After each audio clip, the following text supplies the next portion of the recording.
Buenas tardes, les agradezco muchísimo por ayudarnos y compartir estos videos, por acompañarnos y por difundir el psicoanálisis lacaniano, que el objetivo es que crezcamos y lleguemos al planeta entero. La primera pregunta que aparece en redes es ¿cómo nace la ciencia? No sé. Yo pienso que los druidas fueron los creadores de la ciencia, los chamanes, los sacerdotes que comenzaban a mirar el cielo, que probaban las plantas, que veían que algunas causaban efecto, que sanaban. Y en esa experimentación comenzaron a determinar ciertos parámetros que en el tiempo se volvieron la ciencia. Muchas personas piensan que la ciencia es algo que mide con centímetros, con grados Kelvin, ¿no? Pero eso es un equívoco. La ciencia mide en función a relaciones axiomáticas. Eso significa que si tienes una variable que causa un efecto y puedes determinar por qué lo está haciendo, ya tienes el principio de medición. Ahora, si quieres determinar eso en centímetros o en grados Kelvin o en aceleración, es también válido, pero los números per se, los centímetros, 10 centímetros, 2 metros, 9.8 metros por segundo al cuadrado, no es lo que está midiendo. Lo que está midiendo es la relación de caída y de aceleración. Entonces, los metros al cuadrado son los que determinan que se está acelerando. Entonces, al generar un lenguaje matemático que acompañe a la física, comienzas a tener un elemento para poder hacer comparaciones y poder determinar ciertas leyes, encontrar ciertos fenómenos que contradicen las leyes, y al encontrar esas contradicciones comienzas a poder producir lo que es la ciencia, porque toda ciencia tiene que ser falseable, tiene que tener lugares donde haya un cuestionamiento, porque lo que se conoce o lo que se ha podido determinar como verdad no se está dando en todas partes. Ese elemento se lo puede encontrar en todos aquellos discursos simbólicos que consideremos ciencia. Entonces, podemos dar un ejemplo. Einstein, al investigar la teoría de la relatividad, se encuentra con que si existen los quarks, tienen que tener un fenómeno spooky at the distance, un fenómeno sorprendente que nos asusta a la distancia, y que es que un quark se mueve y otro quark se mueve instantáneamente, sea la distancia en la cual se encuentren. Eso se llama el entrelazamiento cuántico. Entonces, cuando Einstein descubre eso, él decía, o hay un error en la teoría de la relatividad, o hay un error en la teoría de los quarks, o no existe alguna de las dos, está necesitando un remiendo que podría tal vez hasta destruirla. ¿Por qué? Porque no puede haber una señal que llegue de un quark al otro lado del universo a otro quark y se muevan instantáneamente. ¿Cómo están comunicados? Tendría que viajar más rápido que la luz. Y justamente Einstein proponía que el límite de velocidad es la velocidad de la luz. Entonces ahí hay un cuestionamiento. Hasta el día de hoy no se sabe por qué ocurre eso. El fenómeno sigue existiendo y se ha comprobado que existe el entrelazamiento cuántico. Por lo tanto, hay una duda y hay elementos que todavía no podemos explicar. Eso es muy importante, porque hay muchas personas que piensan que la ciencia tiene que dar todas las respuestas. No, la ciencia es un proceso de cuestionamiento. ordenado. Entonces, cuando hay un descubrimiento, se comienza a cuestionar por qué eso se está comportando así. Una vez que determinamos el por qué, comienzan a aparecer variables que generan lo que hemos descubierto y a su vez variables que salen o que resultan de lo que hemos descubierto. Entonces, no hay un cesar de preguntar. Sí hay lugares en los cuales hay acuerdos sólidos porque se repite el fenómeno descubierto mucho. Pero eso no significa que en algún momento encontremos algo que lo contradiga. Y eso solidifica el discurso científico cada vez más. Entonces, regresando a cómo nació la ciencia, básicamente es el discurso de los niños. Los niños siempre preguntan por qué. Y hace unos millones de años o unos miles de años, cuando comenzamos a ser seres humanos, y probablemente ya teníamos algo del lenguaje, comenzamos a preguntarnos por qué esto sana, esto cura, por qué las estrellas se repiten, por qué cada año en enero esta estrella se encuentra aquí y por qué en julio esta estrella se encuentra acá. Esas preguntas comienzan a buscar alternativas de solución y claro, alguien le dio en el clavo y descubrió que el planeta Tierra no es el centro del universo. Pero fíjense cuántos años tardamos en proponer eso. Copérnico lo propuso, si no me equivoco, en 1500. Y la cultura humana ya existía desde hace 8000, tal vez más. Entonces, darnos cuenta de un elemento propiamente científico tardó 10.000 años. Y los 10.000 años, la sociedad se manejaba con que nosotros somos el centro del universo. Copérnico, por eso hace su revolución copernicana.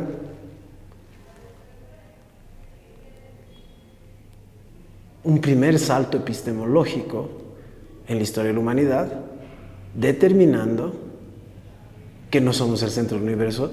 Y hoy día ya se sabe que ese centro se ha perdido. Pero vean cómo esa propuesta medio egoísta, egocentrista del ser humano se comienza a descolocar. Ya no es el centro del universo. ¿Por qué? Porque la Tierra no está en el centro. O sea, piensen que hace algunos años se pensaba que las estrellas eran huequitos en un telón encima de nosotros. El año 1930, esos huequitos en el telón crecieron diametralmente cuando nos dimos cuenta que estábamos en una galaxia y que habían otras galaxias. Entonces, imagínense, de 1500 a determinar la cantidad de estrellas que nos rodeaban, que deben ser 100.000, las que podemos ver en la noche, se pasó a 1.000 millones de estrellas y hoy día ya se sabe, se ha mapeado hasta 3.000 millones de galaxias, si no me equivoco, y cada una tiene 1.000 millones de estrellas. Entonces, el ser humano, o este principio en el cual él es el centro del universo, se descoloca diametralmente, afirmando el descubrimiento de Copérnico. Asimismo, podemos pensar en cómo nosotros sentimos la rotación de la Tierra. No sentimos nada, solo vemos el Sol pasar. Entonces, podríamos pensar que las cosas giran alrededor de nosotros. Bueno, esa revolución copernicana es muy importante porque yo me atrevo a decir que hubo, o sea, que yo conozco 5 por lo menos.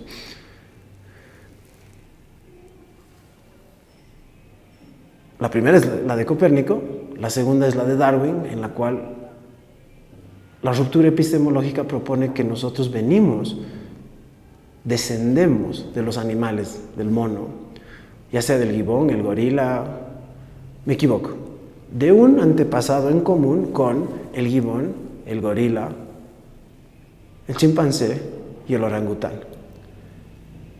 decir eso en 1800 y cacho, no, 1800 y cacho, no creo que haya sido muy aceptado. Pero hoy en día tenemos comprobaciones que pueden certificar la evolución a un nivel en el cual sabemos en qué momento nos separamos de la familia de los monos, nosotros 5, con el gibón, el gorila, y en qué momento comenzamos a separarnos de ellos. Lo que no sabemos muy bien es por qué. ¿Por qué hubo un cambio tan diametral que generó cultura, pensamiento matemático, científico? Todavía no se sabe eso, pero hay ciertas hipótesis que son muy interesantes y en algún momento las vamos a ver. La tercera ruptura epistemológica de la historia de la humanidad la hace Freud. ¿Por qué? Porque descoloca el principio de la voluntad y el libre albedrío al descubrir la existencia del inconsciente. Si existe el inconsciente y estamos comandados por el inconsciente, lo que nosotros llamamos libre albedrío, elección, voluntad, cambia un poco, a tal punto que podemos comprobarles que la voluntad no es tan certera como habían pensado. Si fuera tan certera, yo no tendría trabajo. La gente dejaría sus síntomas solo pensando, quiero dejar mis síntomas, me quiero sentir mejor. Ahora, les dije que yo pienso que hay más rupturas epistemológicas. Yo siento que Kant, al generar la revolución copernicana de la filosofía, al determinar y comprobar la existencia de los númenos, que en algún momento vamos a explicar, también hizo una revolución copernicana. Y que tiene que ser tomada en cuenta como una ruptura epistemológica de la cual ya no se puede pensar de otra manera, o es muy difícil comprobar algo contrario. Y lo mismo pasa con Lacan. Lacan en el año 72, 71, hace una contribución a una propiedad muy compleja y difícil de entender, pero que la vamos a ver en un futuro. Lacan demuestra que tiene que haber un límite con respecto a estas cosas infinitas, estas cosas que existen, estas cosas que vivimos constantemente. El universo es infinito. Aunque supongamos que pudiera no serlo, solo con un experimento imaginario, imagínense llegar al final del universo, ¿qué después? Siempre hay algo. Temporalmente también podemos pensar eso, y ha ganado el premio Nobel hace 2 años, no me acuerdo su nombre, por demostrar que el universo es el hijo de un universo anterior. No me acuerdo su nombre todavía. Y si pensamos a nivel series matemáticas, Gödel, Cantor, cuando contaron el infinito, también lo contuvieron. ¿Y qué queda fuera? ¿Lo ven? Entonces eso dio un principio de incertidumbre de Heisenberg para el siglo XX, y eso también dio un principio de la incompletitud de las matemáticas que propuso Russell, los cuales terminan diciendo, si un catálogo contiene a todos los catálogos, ¿qué contiene a ese catálogo? ¿Lo ven? Nunca puede ser contenido el catálogo y por lo tanto necesitas un catálogo más. Entonces, esa constante infinitud tiene que ser eterna en un campo de existencia, porque esa es la propiedad de las cosas que existen. Y Lacan, en el Seminario 19, en el año 71, dice, hay algo que no existe, que hoy día no vamos a abordar eso, pero esa propiedad de no existencia permite nuestra propiedad de existencia. Claro, lo estoy explicando muy rápido, para esto necesitamos unas buenas clases, pero fíjense que es una integración de elementos lógicos y de pensamiento que hacen que Lacan nos deje atónitos. Y por eso yo amo a Lacan. Y creo que para cerrar esto de las rupturas epistemológicas, les voy a contar lo que dice Vapereau, un gran matemático lacaniano, psicoanalista francés. Él dice que Lacan fue el matemático más importante del siglo XX. Entonces, ¿por qué les hago mención a esto cuando estamos hablando de cómo nace la ciencia? Porque si nosotros partimos del principio de que la ciencia sabe, estamos obturando la ciencia. Pero si partimos del principio de que la ciencia propone, y con experimentos, inducción, deducción, con elementos para poder sostener el discurso que propone, comenzamos a tener la integración científica que nos lleva a ciertas rupturas epistemológicas que nos pueden guiar a través de los siglos, pero también que nos pueden dar propuestas determinantes de lo que es la ética y la estética. Entonces, fíjense que la pregunta nos ha llevado a ciertas respuestas. Piénsenlo. Hoy en día no puedes jugar con los derechos humanos, ni con los derechos de los niños, ni con los derechos de las mujeres, ni con los derechos de los sujetos no humanos.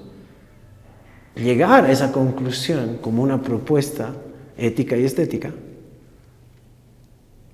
es un efecto científico, es un efecto de una pregunta que se va sosteniendo por tanto cuestionamiento y además porque no hemos podido encontrarle una contradicción. Eso es lo que usualmente se llaman los saberes o las verdades, ¿no? Hasta ahí.